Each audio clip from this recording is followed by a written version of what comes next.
Welcome back to another episode of How Did They Grow? I created this podcast because I wanted you to learn how other coaches, freelancers, service providers, and course sellers are growing their business, landing 10 to 20 new clients every single month, paying them 50, 100, 200K months. See, if they've done it, you can too. And that's just the reality. And I want you to listen to these podcasts to understand what strategies are they using, what techniques are they exploring, because it's in these gems that you can apply it to your business and actually scale things up. When you're ready and you feel like you actually want to learn practical, proven methodologies, or even you want to hire a team that can build you a profitable personal brand, book in a chat with our team because we can guarantee you go viral and guarantee you get clients for your business. And welcome to the show, guys. This is the How Did They Grow podcast. And today we have on Philip Folsom. Tell me I got that right. You got that right. Amazing, amazing. Tell us a little bit about yourself, Philip. I am an anthropologist, which means I study people. I'm also an Army veteran and an author, and I run a consulting agency called Wolf Tribe. Tell us about Wolf Tribe. How did that start? Wolf Tribe was a passion project of my need to get my passions out into the world. And I've been in the leadership space for about 35 years, but it was unfulfilling and ineffective for most of that time. And so I had to go out on my own to create a brand or a platform that was going to create the impact that I wanted to create with my clients. And Wolf Tribe was actually just one of the programs that I delivered to do leadership and culture development, but it was the one that people naturally gravitated to. They liked the word, they liked the name, they liked the logo. So that was kind of the one that stuck for me.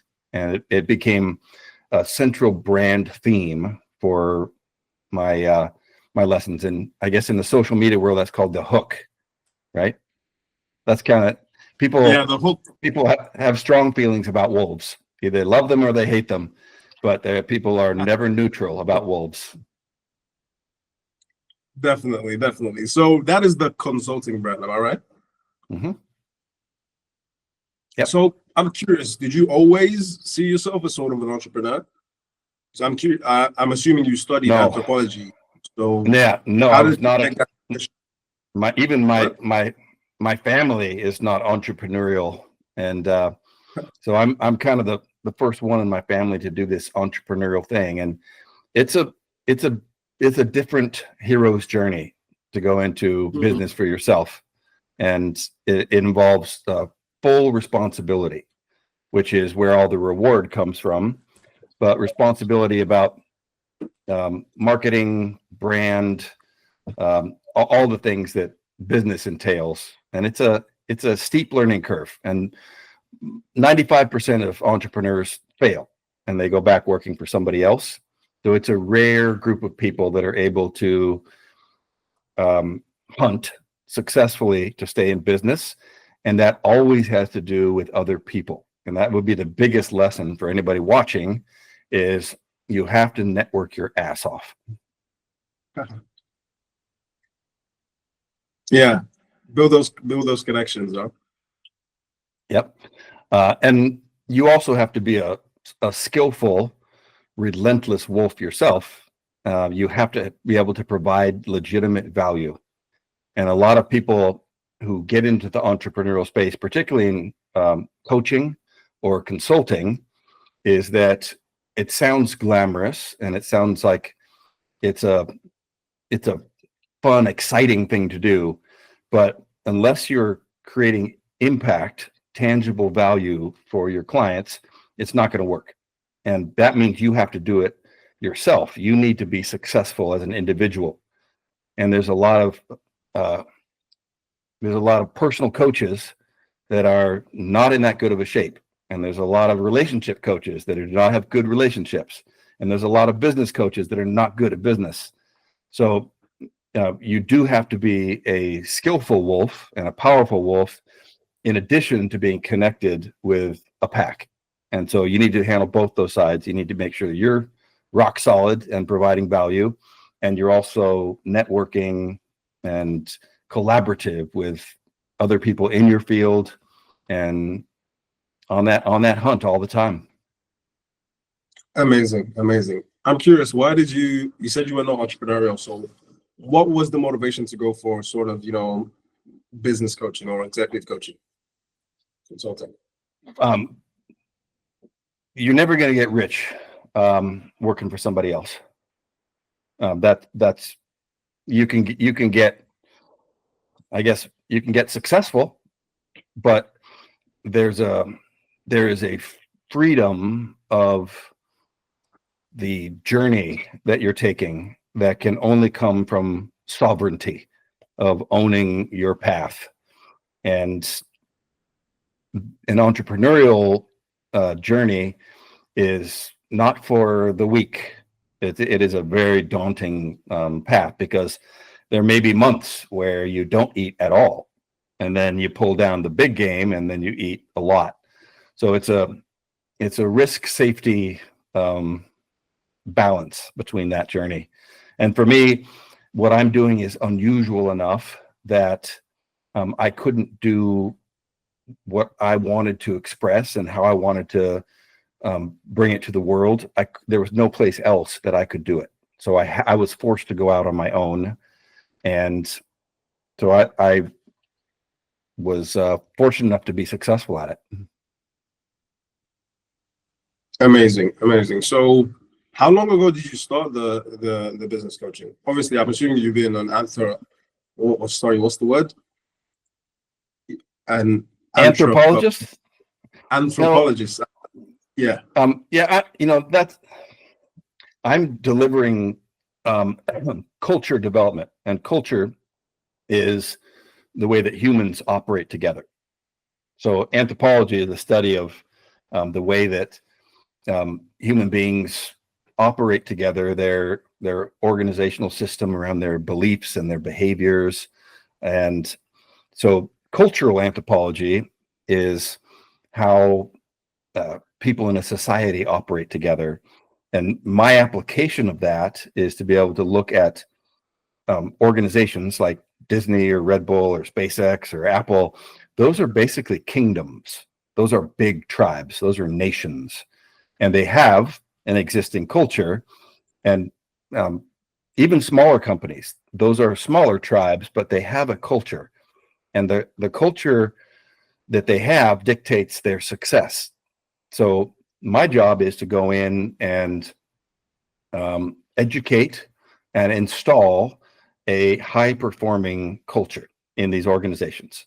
And it makes them money because they're more innovative, they're more competitive, they're more efficient, they have more engagement and retention. And those are all human behaviors. So culture is the big driver of overall success. It has 8 times the impact of investing in strategy or technology, because it hits humanity and the way that we function. So coming at organizational development or leadership from a culture or anthropological perspective has been very effective for me. And it makes a lot of sense for my clients as well. Amazing, amazing. I'm curious, is this something you studied? Did you have that background of like university or something? Mm-hmm. Yep. Okay. Yeah, I spent a lot of time doing that, and then I spent a lot of time traveling the world.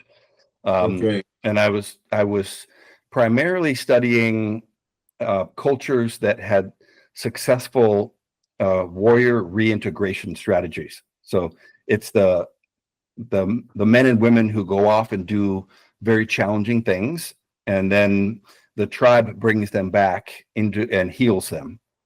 So it's the way that the samurai would go to war and then come back and do flower arranging or calligraphy or pottery. It was an intentional recalibration. And I was very interested in the way that different cultures brought their warriors home, because that was kind of my story. And so I went to I went to, Kenya and spent time with the Maasai. I spent time in Japan and time in in Europe, studying the kind of some of the feudal warrior reintegration. And that got me introduced to there's some ancient aspects of human behavior that we have lost over time, and so we're a scattered tribe. We don't have a lot of things that hold us together anymore.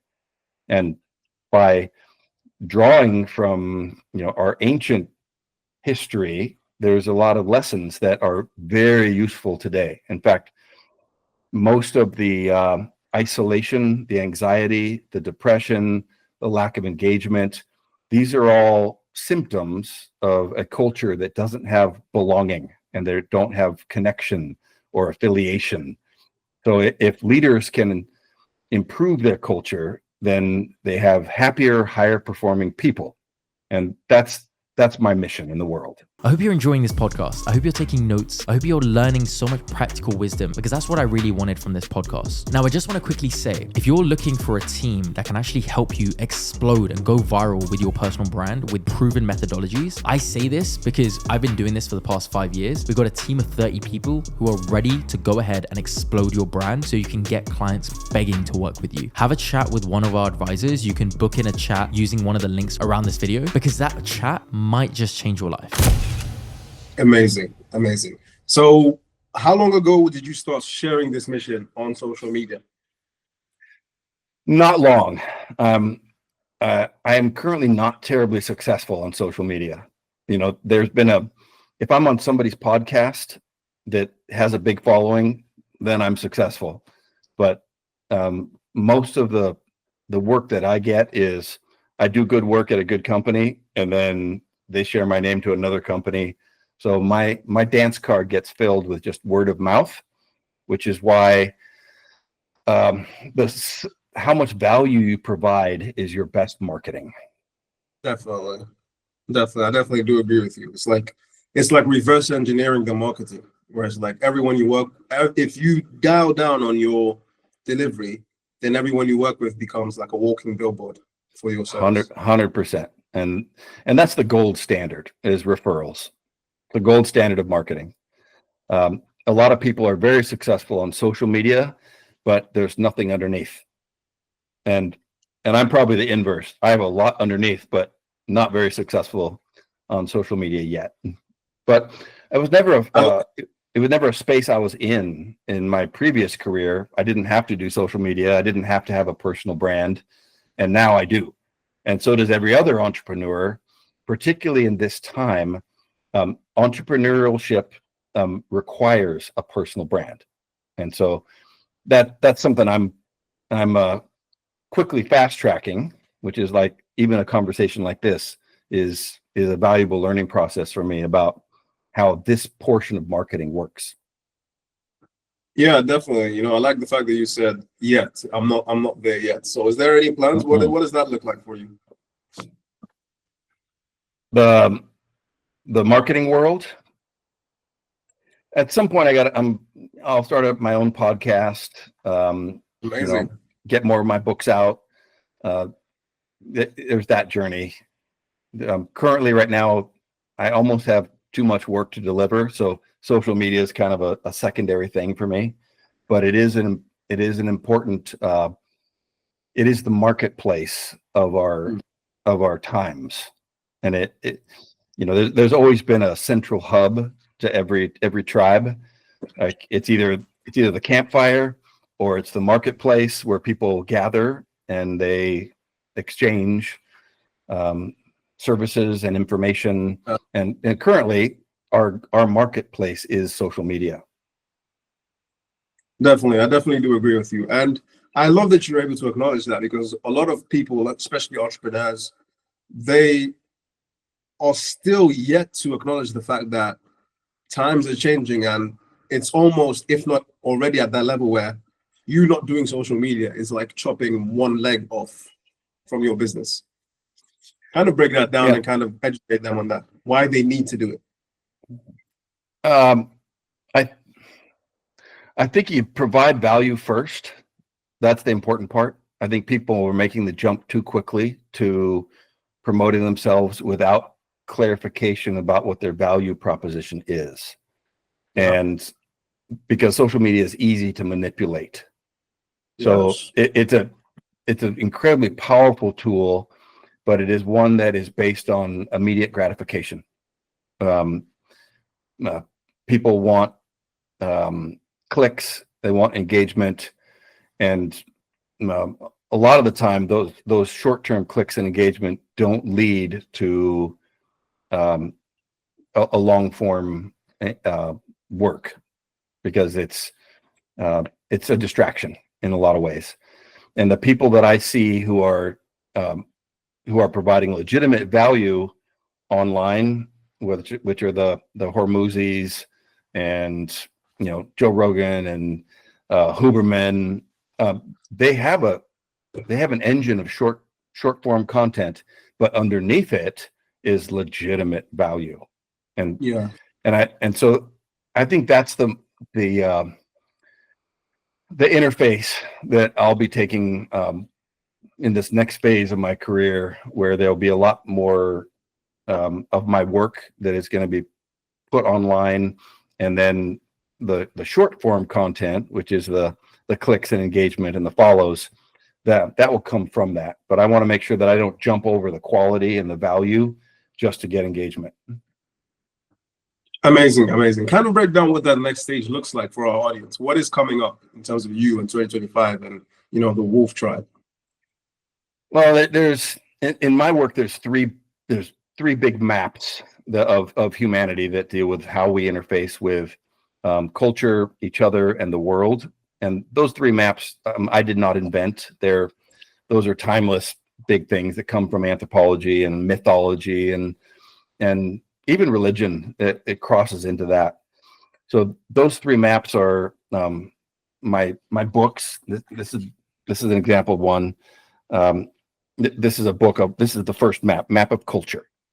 Okay. And so they're all going to have digital products. They all have podcasts. They'll all have long form content that goes with those. And then, from that quality, I'll be creating more of the short form content that you see on Instagram and Facebook and all those, even LinkedIn. Those are not platforms that have long form content. You have to go through that engagement point to get to the value. Amazing. Kind of break down who you help in terms of your business and how you help them.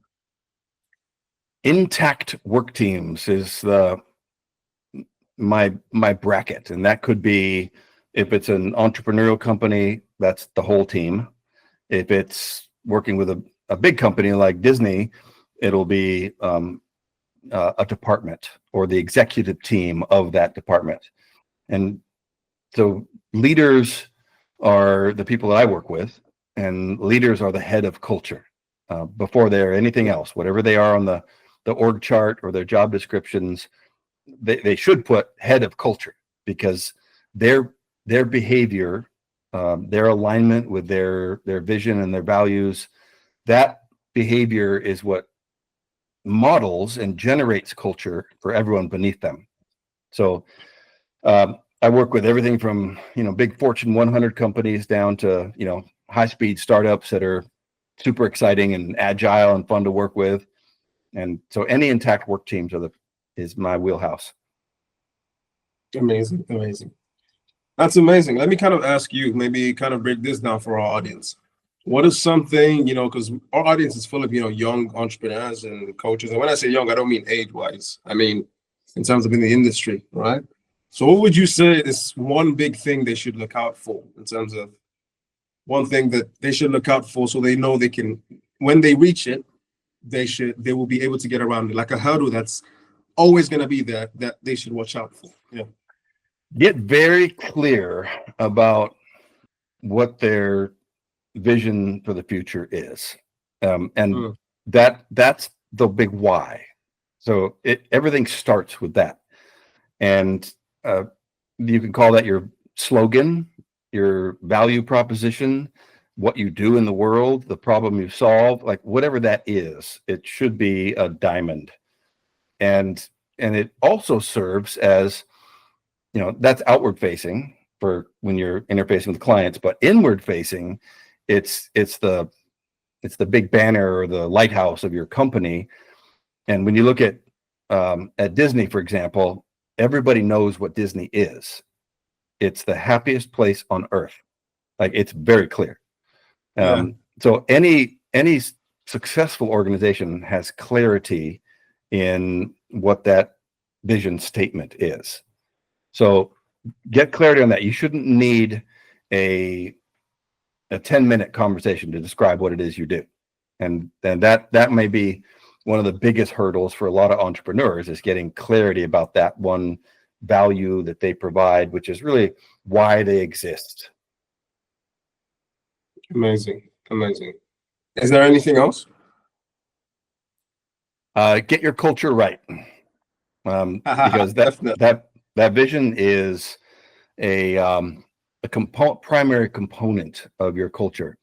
And a lot of times entrepreneurial people are so interested in just making that first sale, or getting infrastructure up to speed, or whatever the thing is that they're doing in their field.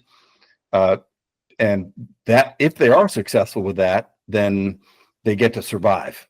But you don't get to thrive, because at some point you're going to cross a threshold into having sustainable success. And that's always going to have to do with culture.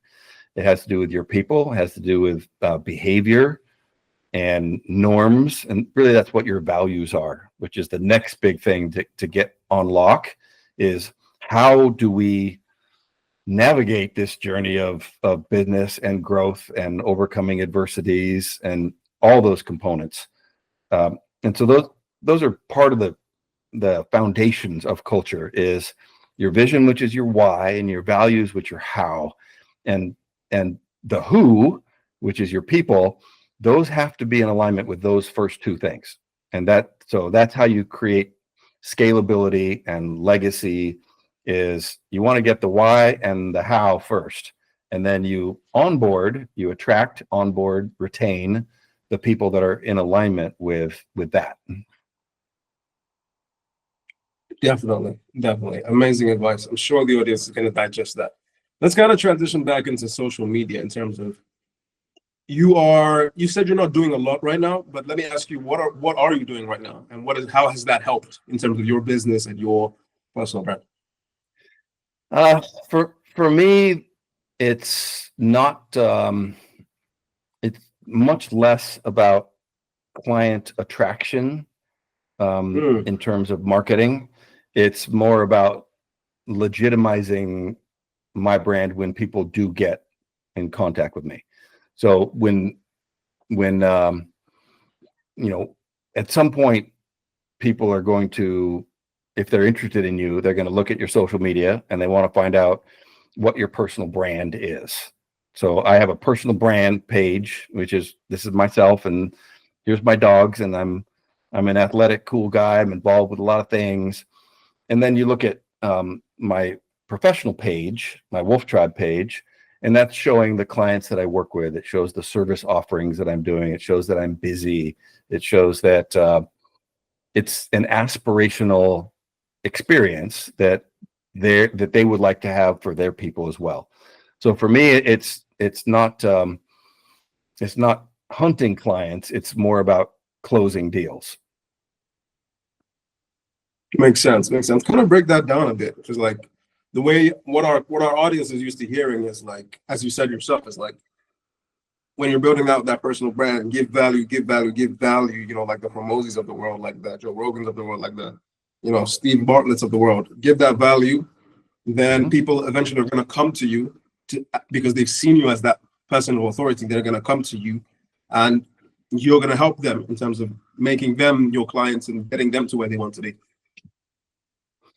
And my industry is consulting, so there's a vetting process for me. If I was, selling mugs, then I may have a different strategy about, wanting to sell a lot of mugs to a lot of people, because these are the best mugs. I'm not in that product world. I'm in the services world.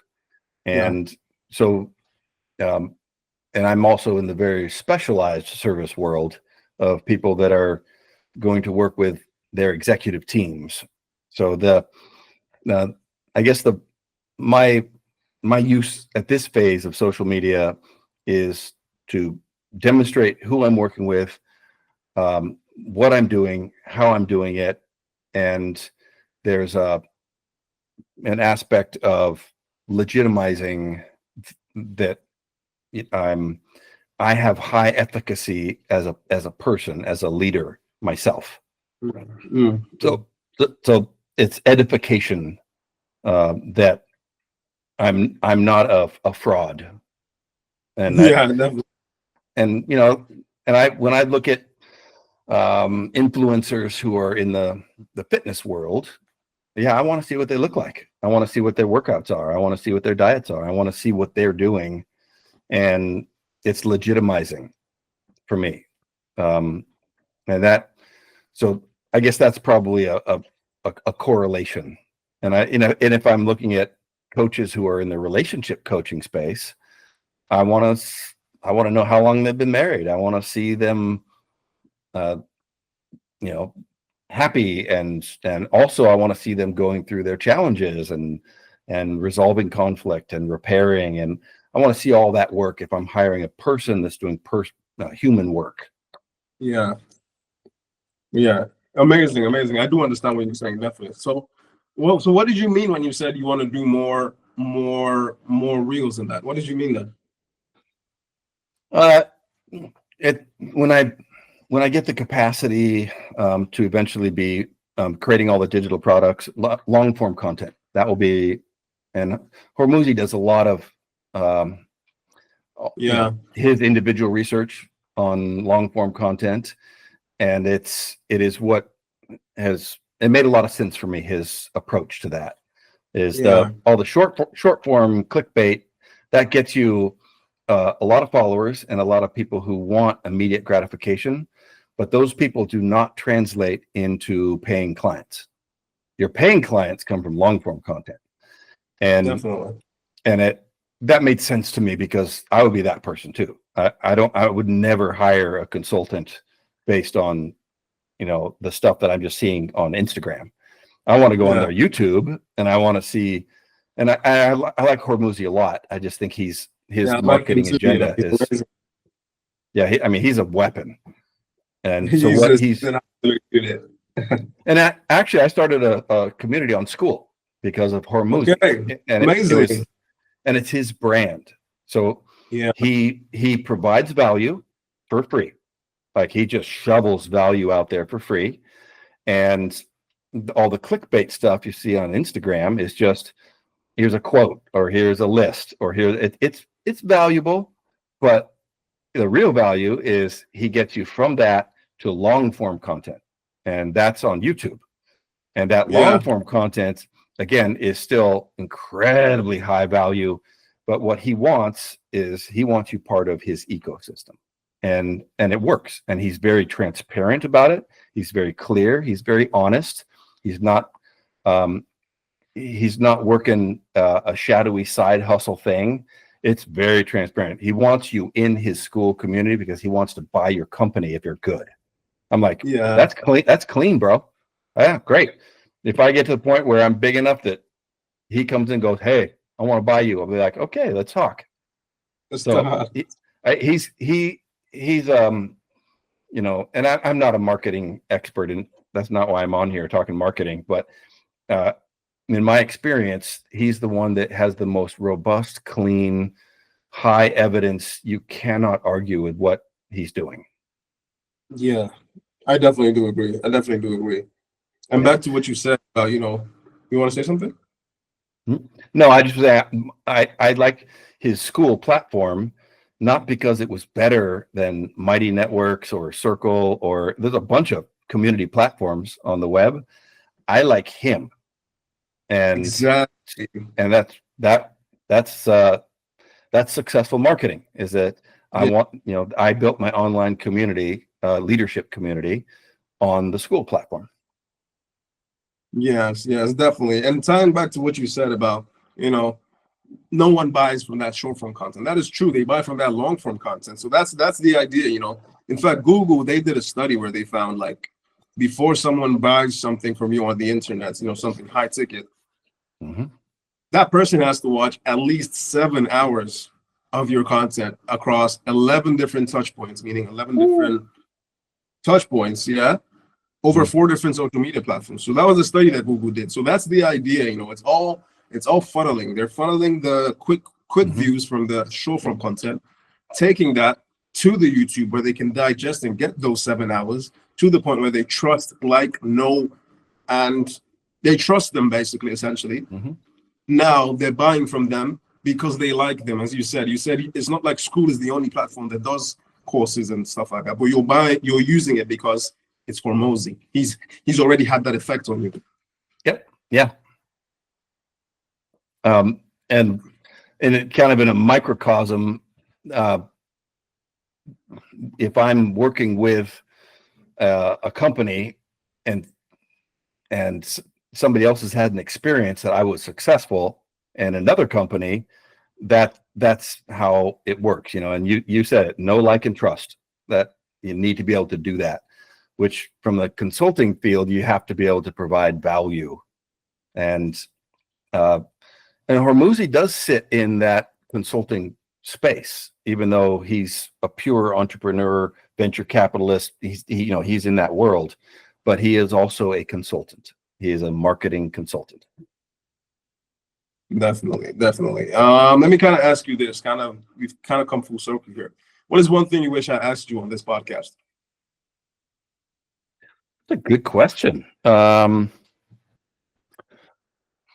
Let's see. I don't really have an answer for that one, Mike. I don't know. Come on, Philip. Yeah, I don't really have an answer. You have any real wolves? Yeah. I work with a wolf sanctuary here, and there's about 25 wolves. Yep. Amazing. Any? You name any of them? Oh yeah. My favorite wolf out there is a wolf named Rama, and he's a big black wolf with gold eyes, and he's the most social animal out there. So he's one of my very favorites. And wolves have a very similar infrastructure culturally as humans do. That's our old partnership, and we started partnering with a wolf 35,000 years ago, and it's really the moment in time where we became culturally modern. We started to innovate, we started to hunt successfully, and so the wolves have a very important role in the human story, and that it's also a very good metaphor for collaboration, for taking care of wounded, for versatility within the pack, different roles, diversity. The wolves have all those human issues that we're wrestling with, but it's very good to put it with in a symbol. And so that's one of the reasons why the wolves have been so successful in their history, but also for me using them as a lesson. And I have brought them in. I'll have them, the Wolf Sanctuary, bring wolves in to organizations to talk about how to resolve conflict, how to collaborate, how to lead effectively, how to communicate effectively, because you get to see it all right there with the real animals. Amazing. Let me kind of end on this. Where can people go to find out and learn more about what you do? MyWolfTribe.com. MyWolfTribe.com. What about Instagram, LinkedIn, any of that? On my personal page is Philip Folsom, and Wolf Tribe Official on Instagram. I'm also on LinkedIn, and that's kind of obviously that's the business place, and so that's kind of happy hunting for me is because I'm dealing with leaders and corporations. So those are probably the two big platforms. YouTube is next. YouTube, I need to get up to speed. Definitely. Amazing.